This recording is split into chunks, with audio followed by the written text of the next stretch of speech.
ओम नमो भगवते वासुदेवाय। जय माता रानी। दोस्तों, आप देख रहे हैं आपका अपना YouTube चैनल व्रत त्योहार कथाएं। मैं हूं आपके साथ रिमझिम शर्मा। दोस्तों, आज इस वीडियो में मैं आपके साथ कार्तिक स्नान से जुड़ी हुई सभी जानकारियां शेयर करने जा रही हूं। देखिए, मासों में उत्तम कार्तिक मास प्रारंभ होने वाला है और कार्तिक मास में स्नान का बहुत ज्यादा पुण्य फल शास्त्रों में बताया गया है। देखिए, कार्तिक मास में सुबह सुबह ब्रह्म मुहूर्त में स्नान करने का विधान है। किसी पवित्र नदी में अगर आप स्नान करते हैं, किसी तीर्थ स्थल पर अगर स्नान करते हैं, इसका पुण्य फल बहुत ज्यादा होता है। भगवान श्री विष्णु और माता लक्ष्मी की कृपा हमेशा आप पर बरसती है। देखिए, कार्तिक का महीना बहुत ही पावन, बहुत ही पवित्र बताया जाता है शास्त्रों में। और कार्तिक मास में भगवान श्री विष्णु जल में निवास करते हैं, इसीलिए कार्तिक के पवित्र मास में सुबह सुबह स्नान करने का बहुत विधान है। तो कार्तिक का महीना कब शुरू हो रहा है, कब समाप्त होगा, कार्तिक पूर्णिमा कब है, कार्तिक मास में किस प्रकार के कर्म हमें करने चाहिए, कार्तिक मास में किन चीजों का त्याग करना चाहिए, कौन से ऐसे कार्य हैं जो हमें जरूर करने चाहिए, इसके अलावा कार्तिक मास में किए जाने वाले महा उपाय, ये सभी जानकारियां इस वीडियो में आपको प्राप्त होने जा रही है। तो वीडियो को अंत तक जरूर देख लीजिए। दोस्तों, कार्तिक का महीना, देखिए, अभी अश्विन पूर्णिमा आएगी और इसी दिन से जो कार्तिक स्नान करने वाले लोग हैं, कार्तिक स्नान की शुरुआत कर लेंगे। कार्तिक का महीना 8 अक्टूबर को शुरू हो रहा है और 4 नवंबर को कार्तिक पूर्णिमा के साथ में समाप्त होगा। तो कार्तिक पूर्णिमा तक सभी लोग स्नान करेंगे।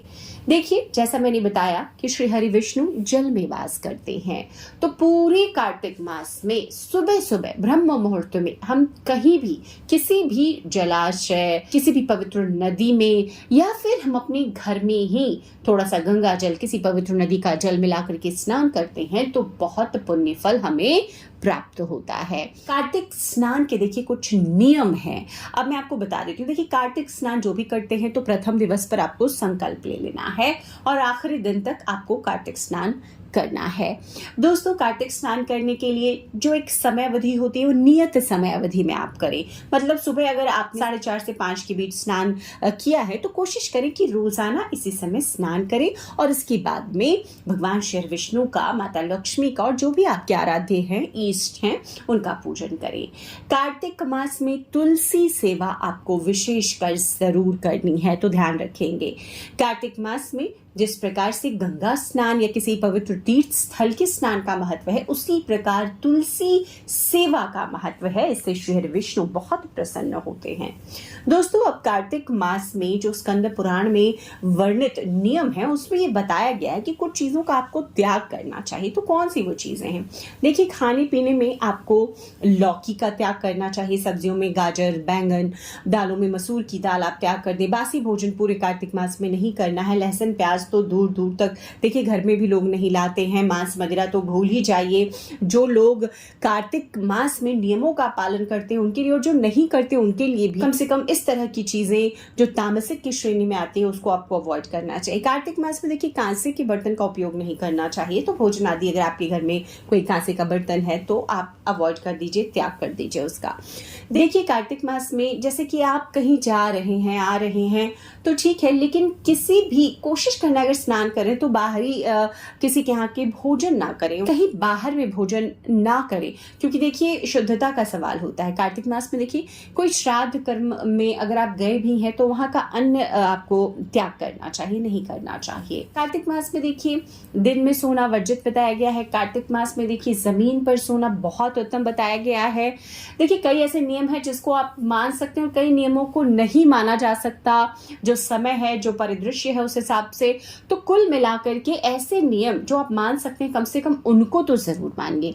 देखिए, कार्तिक मास में कुछ ऐसे अब जो कर्म है, जैसे मैंने बताया कि तुलसी सेवा, तो तुलसी सेवा में सुबह आप पूजन करेंगे और शाम में पूजन करेंगे। तुलसी मैया के निमित्त रोजाना आपको शुद्ध घी का एक दीपक जरूर लगाना है पूरे कार्तिक मास में। देखिए, कार्तिक के पवित्र मास में ही हम तुलसी विवाह करते हैं, देवोत्थान एकादशी की तिथि में। तो ऐसे में तुलसी का महत्व कार्तिक मास में समझ सकते हैं बहुत ज्यादा है।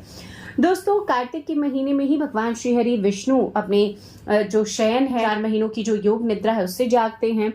कार्तिक मास में अब आपको क्या दान करना चाहिए? देखिए, कार्तिक मास में आंवले की दान का बहुत महत्व है। अक्षय नवमी भी देखिए हम कार्तिक मास में मनाते हैं। आंवले के साथ साथ केले का दान कार्तिक मास में देखिए जरूरतमंदों को गर्म कपड़ों का दान अगर आप करते हैं, चप्पलों का दान करते हैं, जो भी चीजें उनके लिए इस सीजन में उपयोगी है, उन चीजों का अगर आप दान करते हैं तो बहुत ज्यादा आपको पुण्य फलों की प्राप्ति होती है। तो कार्तिक मास के ये देखिए सभी नियम है, ऐसे नियम जो कार्तिक स्नान करते हैं उनके लिए तो है ही है, कुछ ऐसे नियम भी मैंने बताए हैं जो सभी लोगों को मानने चाहिए। कार्तिक के मास में देखिए एक महाउपाय जरूर कीजिए, दीप दान कीजिए जितना ज्यादा हो सके। घर में भगवान श्री विष्णु के निमित्त, लक्ष्मी मैया के निमित्त, भगवान महादेव के निमित्त, तुलसी माता के निमित्त, ये तो आप घर में कर सकते हैं। एक दीपक आपको पूरे कार्तिक मास में हो सके तो 2 अपने मुख्य द्वार के दोनों तरफ जरूर प्रज्वलित कीजिए। देखिए कार्तिक के महीने में हम दिवाली मनाते हैं, देव दीपावली मनाते हैं। दीप दान का और दीप प्रज्वलित करने का कार्तिक मास में बहुत ज्यादा महत्व है। किसी भी देवालय में जाकर, शिवालय में जाकर अगर आप दीप दान करते हैं इसका बहुत पुण्य फल प्राप्त होता है।